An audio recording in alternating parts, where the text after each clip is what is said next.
কেউ রান্না করে, কেউ বিরিয়ানি কাটে। ঠিক আমার জন্য কষা মাংস রাখবেই, সেটা মটন হোক আর চিকেন হোক, আর দুটারই বেশ কষা খেতে বেশ দারুণ লাগে। গুড মর্নিং সবাইকে, আমার ছোট্ট একটি ব্লগে তোমাদের স্বাগত।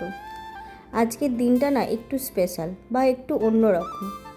চলো তাহলে তোমাদের পুরো ভিডিওটা শেয়ার করি। সকালে ঘুম থেকে উঠেই দেখছি বাইরে প্রচুর রোদ বেরিয়েছে, আর এই দিনটার জন্য আমরা অনেকেই অপেক্ষা করছিলাম।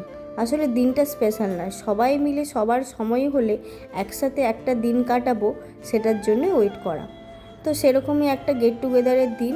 তো সকালে উঠেই দেখছি যে মায়ের এদিকে সব কিছু রেডি, আর পুজোটাও কমপ্লিট হয়ে গেছে।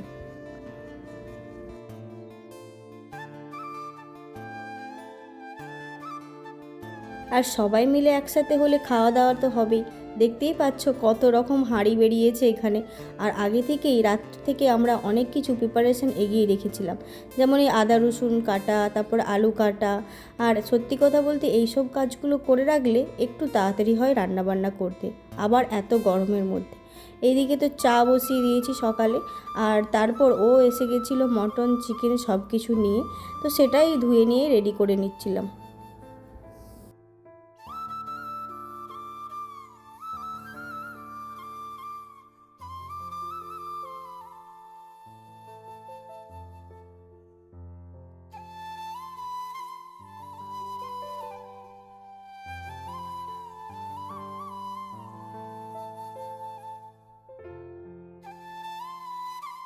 তোমরা তো এখন দেখে বুঝেই গেছো যে কি রান্নাবান্না হচ্ছে আজকে। না, বিরিয়ানি বাদ দিয়েও আরও কিছু আছে মেনুতে, সেই সব তো রান্না চলছে। শেষটা দেখলেই তোমরা বুঝতে পারবে আজকের মেনুতে কি কি আছে। তার আগে দেখি এখানে ভাই নিয়ে এসেছিলো অরুণ আইসক্রিম, যেটা আমাদের এখানে এখন পাওয়া যাচ্ছে। তো সেটারই কিছু কিছু নিয়ে এসেছিলো, তার মধ্যে যেটা যেটা ট্রাই করিনি ওটাই খাচ্ছিলাম। শুভশ্রী খাচ্ছিলো একটা, বললো খুব ভালো খেতে। আর কিছুক্ষণ পরে জানো তো ছাদে গিয়ে দেখছি এত রোদের মাঝেও দেখো আকাশে কি সুন্দরভাবে মেঘ করেছে। ভাবলাম আজকে বৃষ্টি হবে, কিন্তু সেটা তো নয়, অতিরিক্ত গরম আজকের দিনটা কেটেছে জানো।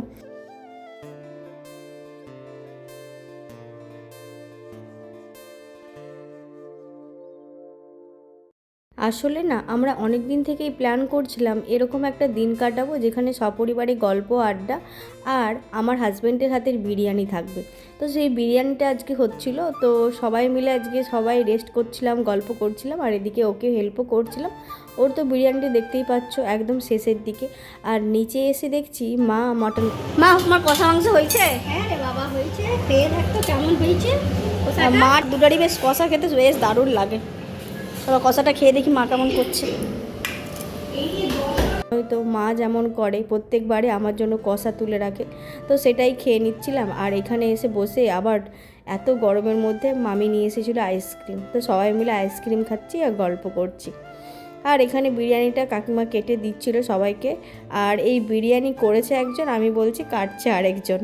যাই হোক, তো সবাই একসাথে খেতে বসেছি। সবাই বিরিয়ানি খেয়ে খুব প্রশংসা করেছে, আর এটা তো আমার বরাবরই ভালো লাগে। ওর রান্না যখন সবাই প্রশংসা করে সব থেকে বেশি আমার ভালো লাগে। যাই হোক, সবাই খেয়েছে আর সবাই বলেছে ভালো লেগেছে। তারপর বিকেলে ঘুম থেকে উঠেই দেখছি মেঘ তো করেছে, কিন্তু বৃষ্টি তো হলো না। যাই হোক, তো চা নিয়ে বসেছিলাম একটু, আর দেখো চাঁদটাকে কি সুন্দর দেখতে লাগছে। তো ওটা দেখছিলাম ছাদে, আর একটু গল্প করে নিচ্ছিলাম সবাই মিলে। আসলে না, মাঝে মাঝে এরকম সবার সাথে একটা দিন কাটাতে বেশ ভালোই লাগে। তো তারপর এখানে দেখো ভাইবো কী করছে আয়নায় দেখে তারপর সন্ধেবেলা সবার জন্য একটু স্ন্যাক্স নিয়ে এসেছিলো ভাই, তো সেটাই খাওয়া দাওয়া হলো। আর আর আমার ইচ্ছে করছিল না বলে আমি কিছুই খাইনি সেইভাবে। তারপর রাতের বেলা মেনুটা ছিল একদম সিম্পল, ডাল ভাত আর এই ডিম ভাজা। এই ব্যাপারটা অনেক দিন পর খেলাম, হালকা একটা খাবার কিন্তু সবার খুব প্রিয় খাবার। তো এটা খেয়ে সবাই মিলে জমজমাটি করে দিনটা শেষ করলাম। চলো টাটা।